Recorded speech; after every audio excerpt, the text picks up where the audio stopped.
What's going on, everyone? Chris from PickDogs.com here with Costy on Monday, July 14th, 2025. The dog days of summer are officially here. This is the time of the year where everything just comes to a halt.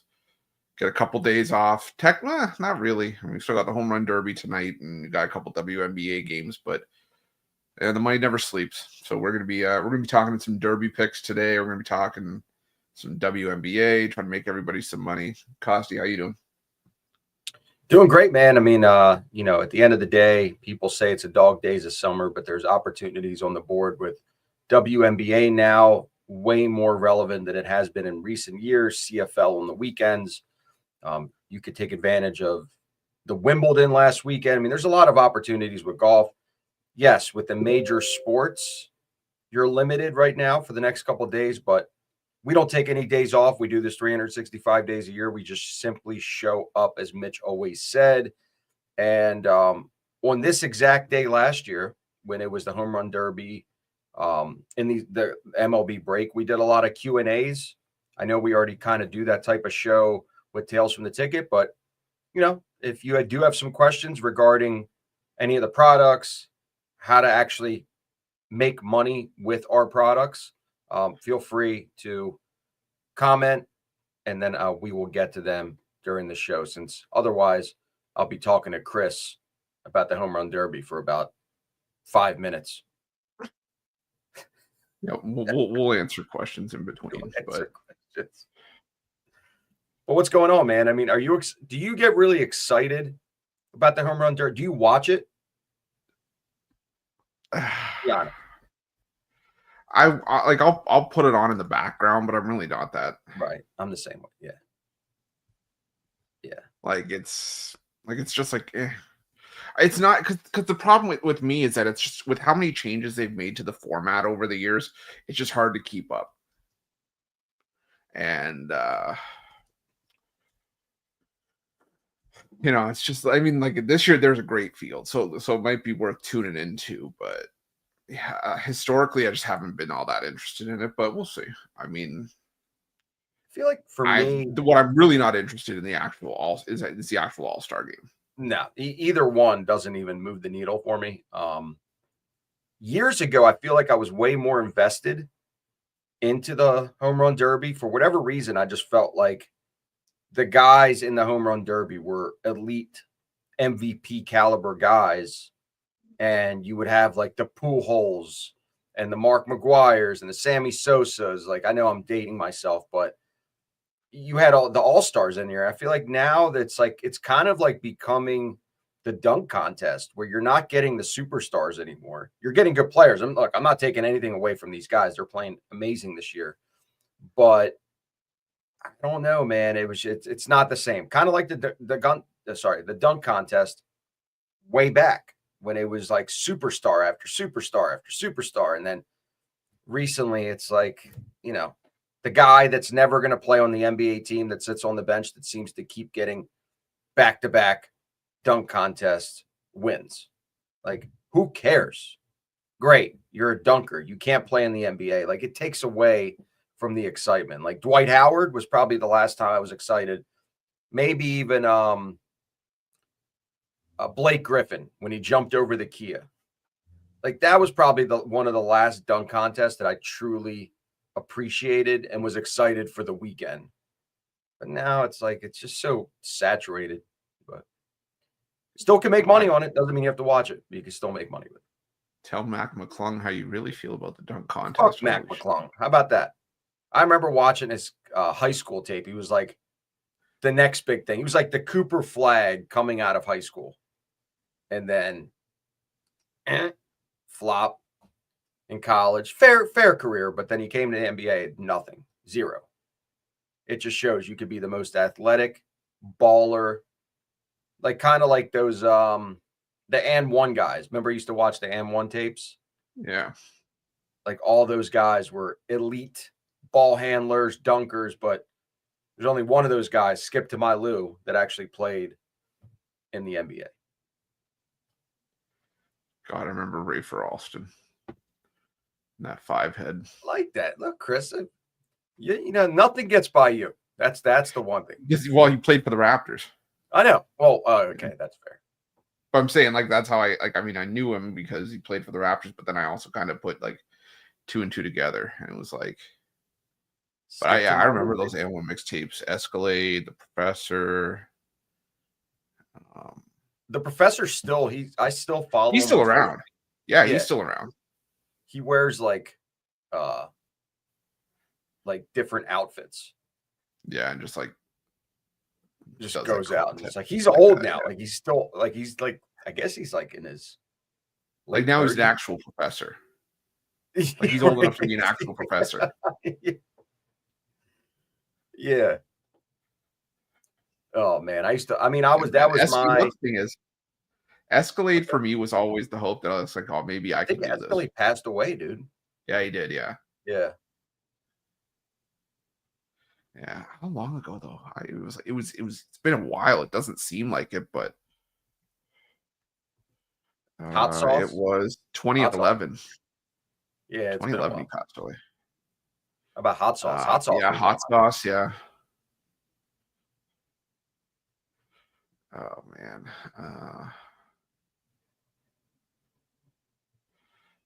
Yeah, those were it was really fun. That was for me.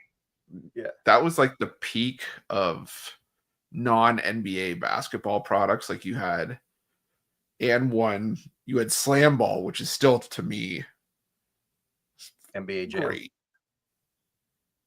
Yeah, I would always watch Slam Ball on like Spike TV and like just be like, that's so. Did they ever have it on the Ocho? That seems like the Ocho type of content. They brought it back, and I think it's still back. Let me see. Yeah, it's still going. Oh, 2024. Never mind. Maybe they didn't bring it back. But yeah, Sean Jackson. I remember Sean Jackson with the McNasty, the 360 Vince Carter dunk. Oh yeah, yeah. He do on like the trampolines, and it's like, but the closest thing they have to that now are the Harlem Globetrotters, and even then, that's just been the Globetrotters are always. It's always the Globetrotters. So it's always the same shtick. The Globetrotters are for the kids. Yeah, it's kind of like the Savannah Bananas. They're for the kids. Yeah, it's more performative. One was like for like young adults, and one was way more entertaining. Yeah. Yeah, the Harlem Globetrotters were more performative. Like it was like a performance, like it was like a play, like something like that, where it was just like it was about the basketball. It's just, I'm not shitting on the Globetrotters. Yeah, like you said, it's great for the kids, but we don't have that alternative product anymore. But football, we're like a couple weeks away from like really talking about football. Yeah, and NFL training camp, or not training camp, preseason. The Hall of Fame game, I think, is July 31st. Yeah. Yeah. It's the Chargers in Detroit. I'm not gonna lie. It's still hard for me to bet preseason. I won't do it. I mean, I do a blind bet. For the last 5 years, I've done the same blind bet without any Baltimore money line. Yeah, just money line every time. Well, didn't that streak end last year? It did, but that means they still won in preseason. They just didn't win consecutive sweeps like they did for all those years. Yeah. And there's really no reasoning behind it. You can't tell me that there's any sort of data that you could mine that's going to give you an edge in preseason. You can't, because you don't know the reps. You don't know the minutes. You don't know which players are just going to sit out, who's going to play. It's just, if you're doing it for entertainment, great. But I strongly suggest if you're a guy that's trying to make money, stay away from preseason. There's plenty of other opportunities out there. Yeah. I'm just looking at the college football schedule. The week 0 is okay, but then you get into the meat and potatoes of week 1. It's like, holy moly, we're back.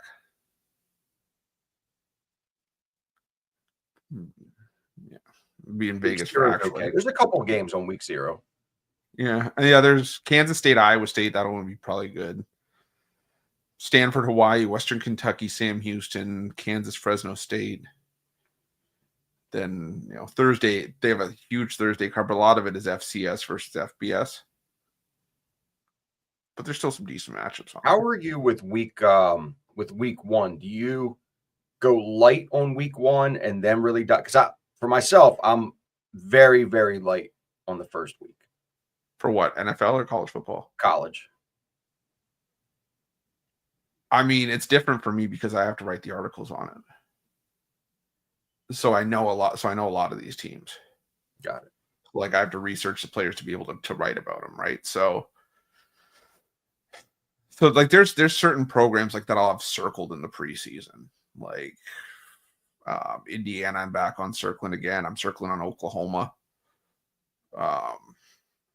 So at least those are teams I have my eye on early and then seeing how they perform. There's teams that you just don't bet against in like the early games. Like, I mean, Kurt Signetti was just not about messing around. So he was kicking the crap out of everyone last year. But it's just about picking spots. Like there's Texas, Ohio State. I mean, that's going to be a fantastic game. I just don't know if I'm going to bet it. So it's just about narrative. Some teams, bring back a lot of talent. Counting that as Archie's farewell tour, or I don't know. It might be if Texas doesn't have a good season. Texas doesn't, at least get back to the playoff. I think he could be. I think he's out of there. But because he still has more eligibility after this year, right? Yeah, I'm just reading a comment. So he would probably go somewhere else to try to get his draft stock up. But Ray, player props is the quickest way for you to get limited. So if you try to be sharp with player props, just understand you should be looking for another account. Because if you get really sharp with player props over time, straight bets, parlays, they don't care about, but just make sure you have another couple accounts ready to reload because they will limit you quick if you're sharp on player props. You got them now with the gambling tax, now with that stupid group parlay rule that they try to institute, even though Travis Kelce was out there going, or not Travis Kelce, who was it that was saying like bet my group parlay for FanDuel? I don't know. He was like, they were promoting. It was like a famous player. I can't remember. But all these things, like Bet Bash is in August, where we all go and we meet up with different sharps in Las Vegas, where Spanky puts together like a meet and greet. You guys may not know who Spanky is, but he's been one of the sharp in this industry for the last 20 years. Doesn't sell his plays or anything like that, but so these sports books are trying to navigate how to make it harder for you to win. And then going to Bet Bash every year in Vegas, we figure out ways how to get around the sports books and keep accounts and figure out ways to win. So you would think it would be an even playing field, but you got to really be understanding of how to navigate in this industry because they want losing bettors. But if you become a winning bettor, how do you have longevity in this industry? And that's very important, which is very hard. They just make it hard for you to win. Are you going to Bet Bash? Yeah, I am. Okay. So I'll see you there. It's kind of, I've been before. And for me personally, I don't get a lot out of it. I have somebody go for me in one of the years and kind of like just record all the content and things like that for me to like really just report back to me.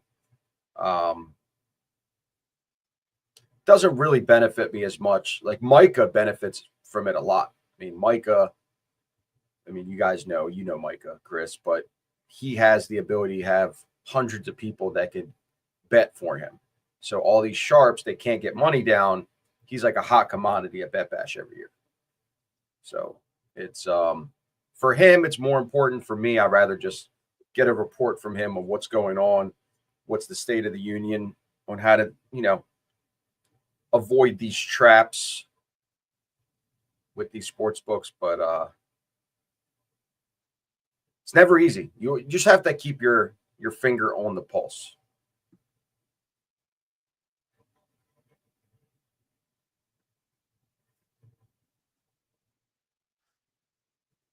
Alrighty, let's see here. You want to get into it? Yeah, I was gonna say, do you want to? Yeah, we can get going. We'll start on the home run derby.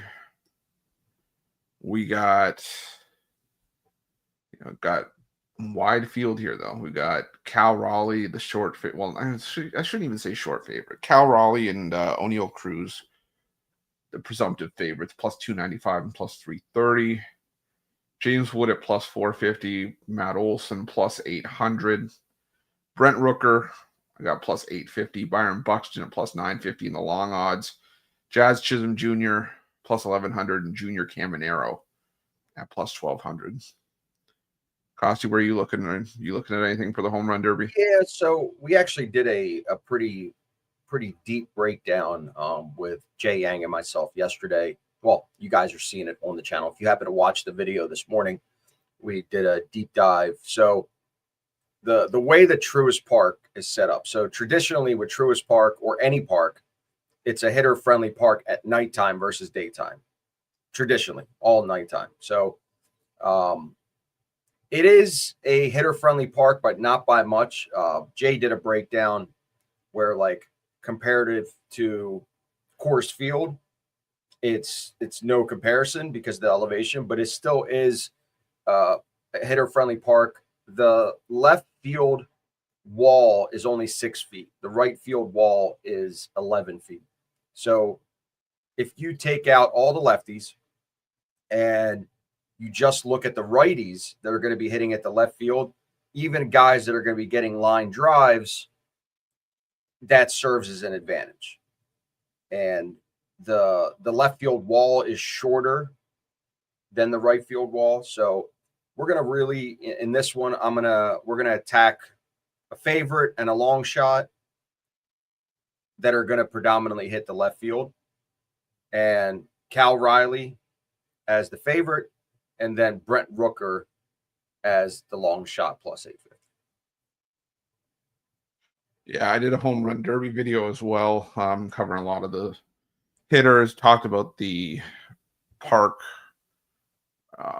logistics like you and Jay talked about, but I couldn't get there with Cal Raleigh, only because I don't know if he's going to try switch hitting.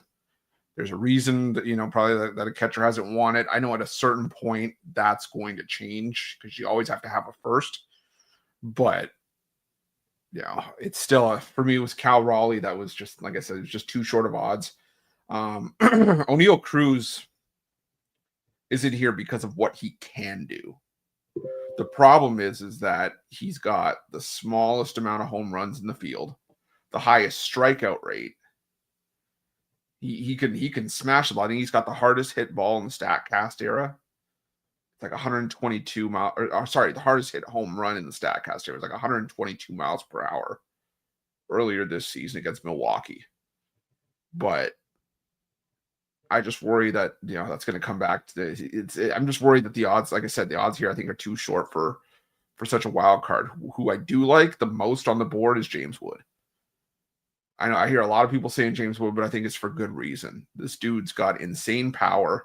He doesn't discriminate where he's belted his home runs this season. You look at his sort of spray chart on Baseball Savant. It's like literally one, like there's just like a rainbow. Like it's everywhere. Left field, center field, right field. He's got some familiarity with the ballpark. So I think he can be in a good spot. He's also got his third base coach throwing to him here, not like Cal Raleigh, who has his dad throwing to him. That's cute. So I think a lot of people have mentioned it in the comments. Who you have throwing to you matters. Cal Riley's been having his dad throw to him since he was 4 years old, brother. Yeah, but he's also not a pitcher. Yeah. The other one I like is Matt Olson. You're going to give me the guy who plays in this ballpark half the season, who's already hit 62 career home runs there at plus 800. I'll take it. I do like the Rooker. I do like the look for Brent Rooker and for Byron Buxton, but I think that of those two, I'd probably go with Brent Rooker the most. I'm just, like I said, I'm just putting a couple bucks on half the field. So just covering, just like when you play a roulette table, you cover off a bunch of numbers. I'm covering off a few of the guys I like. I'm just like, I don't know. For some reason, I can't get on Jazz Chisholm. I wanted to take Junior Cabanero, but again, there's just too much, uncertainty there and volatility. So, yeah, I'm basically covering the four guys in the middle. Yeah, I mean, I don't blame you. I mean, at the end of the day, when we're betting the home run derby, this is entertainment. This is not. These are all, at the end of the day, they're all long shots. None of these guys have ever won it. Yeah. So it's a way different game with endurance. We've seen it in years past. Certain guys that just have endurance seem to be able to hang and win this thing. As good as Cal Riley's been all year, do we know that he has the endurance for this? No, we have no idea. But I'm just playing the geometry game here with the stadium, and those are my I don't like sprinkling too much on this, because then if Cal Riley wins, then I'm not even breaking even. So that my philosophy on this is just take a shot on two guys that you like, somebody that's short odds and somebody that's long odds, in your opinion. And I think you can't go wrong. Yeah, that's why I wanted to at least go with guys that are, would at least, recoup what I spent. You see, you don't have that with Cal Raleigh. No. But yeah, so. But again, like you say, you do have it. I mean, if you only drop on one or two guys, but obviously, I want the sort of safety net if a guy like Rooker or Buxton makes the finals.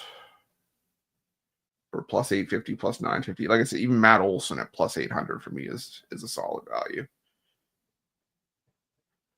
But I'm trying to see if there's any other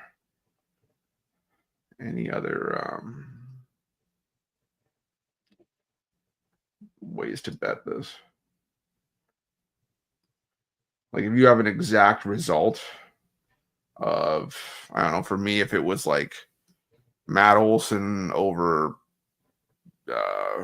James Wood is plus 3,500. So it's like if you have two guys that you think are going to make the finals, and you have one guy that you want, I mean, it's worth putting like $5 on, on who you think is going to win the whole thing and who they're going to beat. But I think that would probably work better if you were looking at a guy like Cal Raleigh. Or if you have Cal Raleigh to beat James Wood, it's plus 1,800. Cal Raleigh to beat O'Neal Cruz, the two favorites, plus 1,300. So, just my thoughts on it, though. Yeah, I mean, look, I don't disagree with anything you're saying. I feel like a lot of people could make a case for two or three guys completely different than what we think. But, you just have to trust your homework that's how you feel it's going to play out. And that's it. And then we have the All-Star game tomorrow night. And then before you blink, Thursday night, right? Thursday or Friday baseball? Thursday. Friday baseball comes back. Oh, Friday baseball. I'm trying to see when it comes back and when the WNBA takes off. What do you mean? Because I'm thinking, I for some reason think that Thursday there's no WNBA and the MLB starts on Friday. There's 2 WNBA today, tomorrow, 5 on Wednesday. There's nothing Thursday, nothing Friday, nothing Saturday. So we've got nothing Thursday.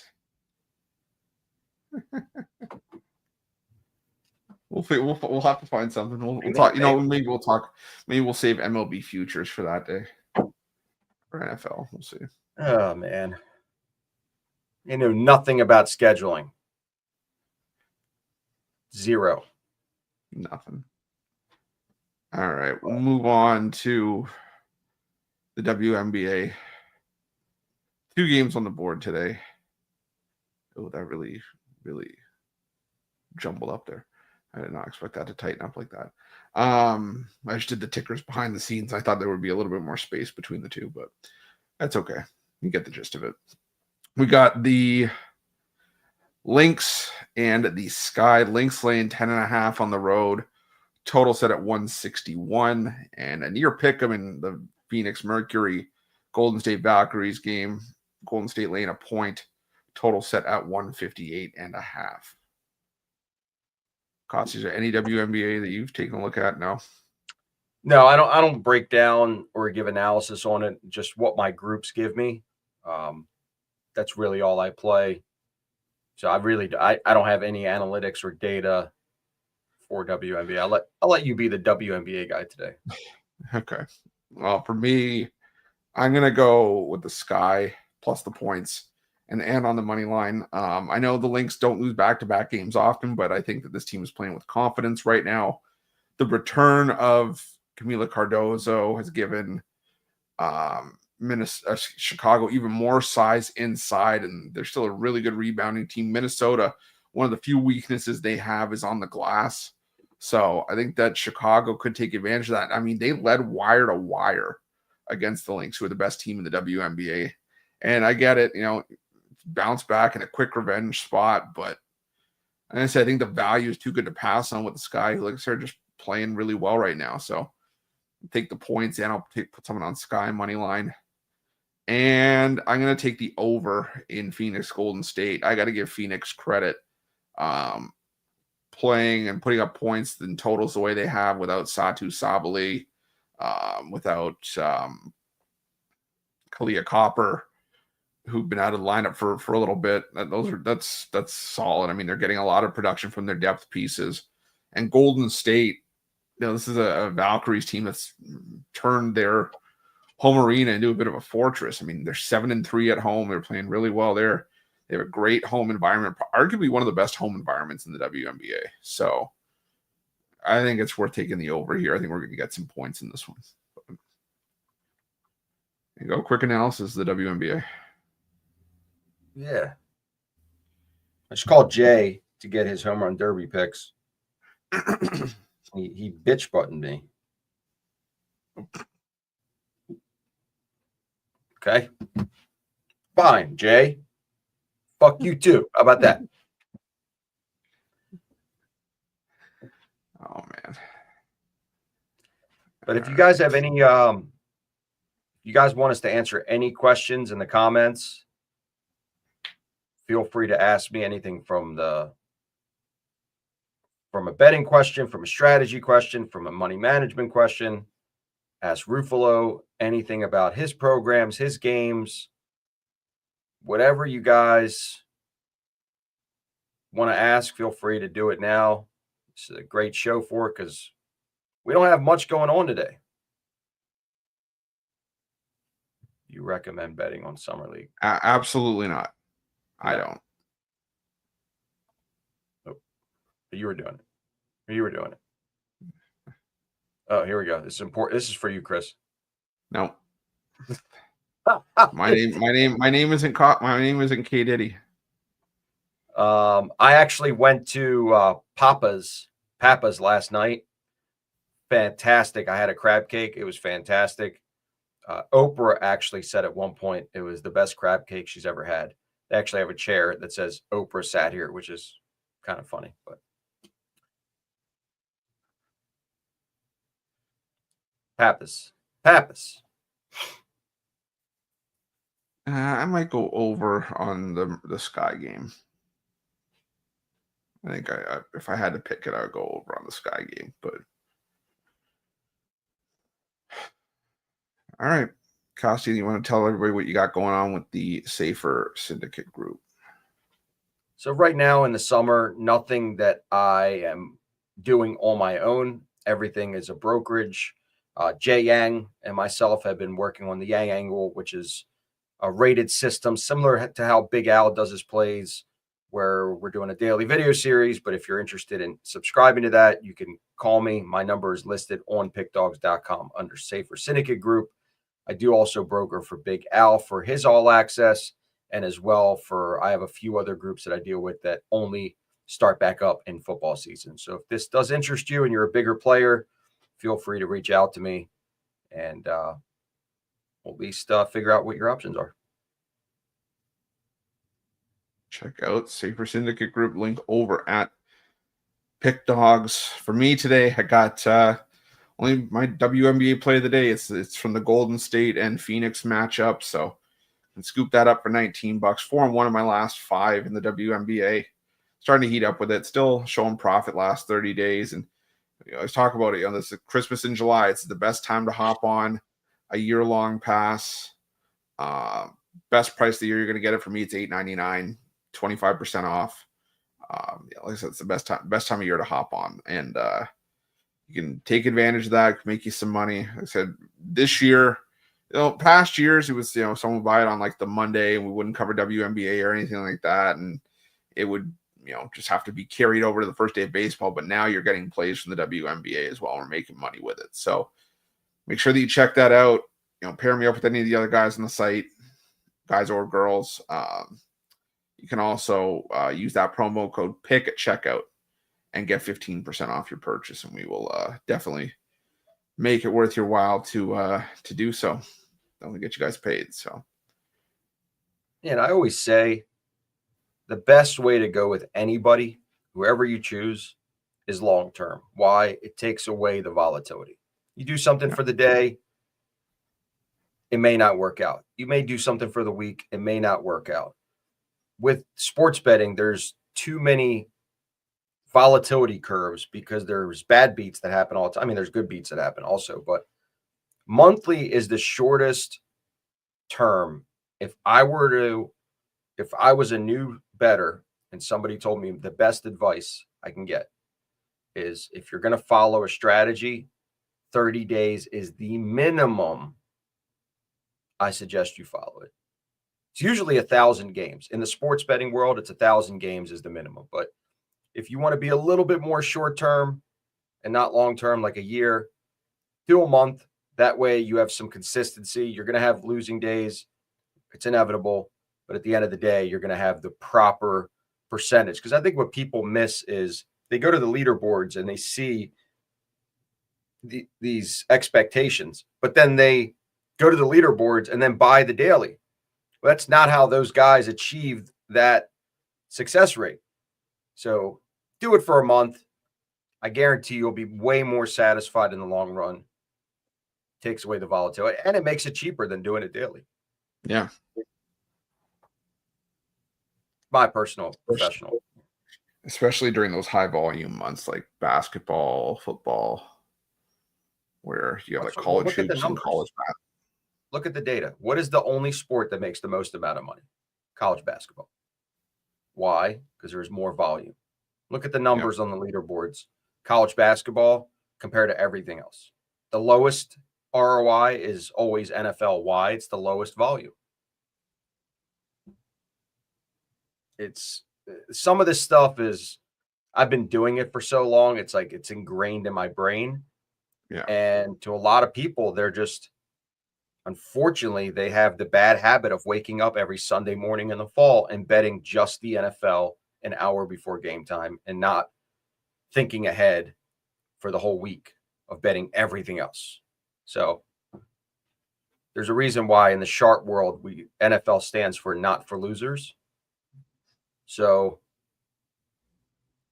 it's great for entertainment. We still bet it. I could still make money with it, but it's one day a week that I'm focused on it. What are you doing the other 6 days? Yeah.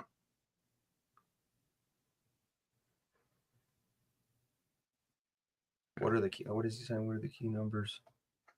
There's just some. Football's the easiest to say. It's what, 3, like two and a half. 7 and 10. Yeah. 3, 7, and 10 are the key numbers. 14 has a little bit of emphasis. So 3, 7, and 10 are the biggest. Everything is played for 3 and 7. The entire game is played toward the last drive being within a field goal or a touchdown.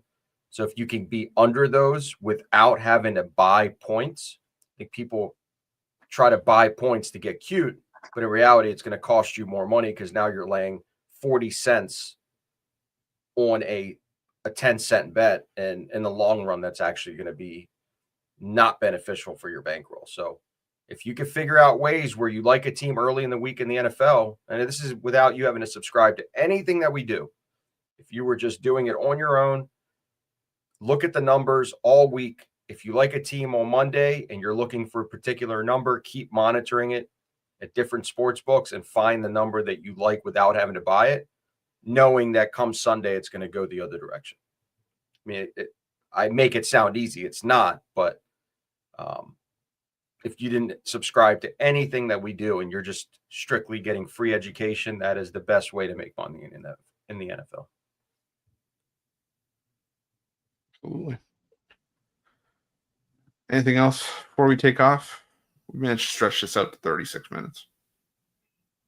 Yeah, man, it's listen, this is what we do. We show up even when there's nothing to show up for and everybody else is just hanging out. Not us. Not Pick Dogs. Money never sleeps, said at the beginning of the show. I'll stand by it. But all right. It's hard to do parlays today, but I'll just give out my 2 top home run winners that I like. Like I said, I've said it all show. James Wood, Matt Olson. Those are my two top. Anything you're betting on today? Not a parlay. Okay. I'm not going to be here tomorrow, so I'm going to give you guys a little early bird parlay. It's AL and the under, correlated.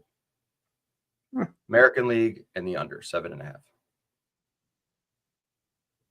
I like it. With the sprinkle with Cal Riley as your MVP. Just saying. There's a correlation here between the home run derby and the game. Oh, it's gonna be someone dumb. It's gonna be like it's gonna be like Gleyber Torres or something like that. No way. What is he? He's got to be really high. Plus 5,000. 5,000. Is he? Yeah. I just guessed it.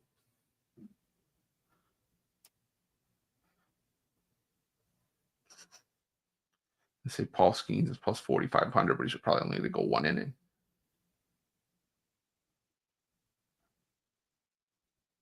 Yeah, I don't know. But anyways, thank you everyone for joining us. Appreciate each and every one of you for tuning in. Make sure you check out the content that we have at the website today. You know, it's not a whole lot, but we still were able to put some stuff out. Check all the free articles we have at the website. Use the betting tools, and we'll be right back here tomorrow. I think it'll be me and Brad. I'm not sure if Jay will be here, but we'll see.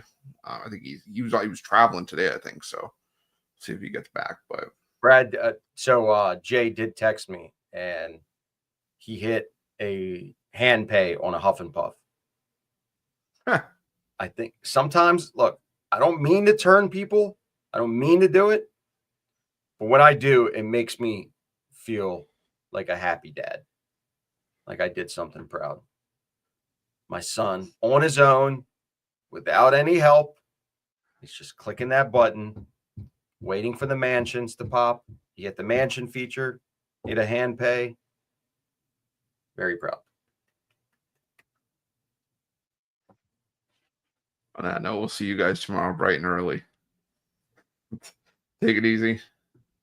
Cash out some winners tonight. We'll see you guys soon.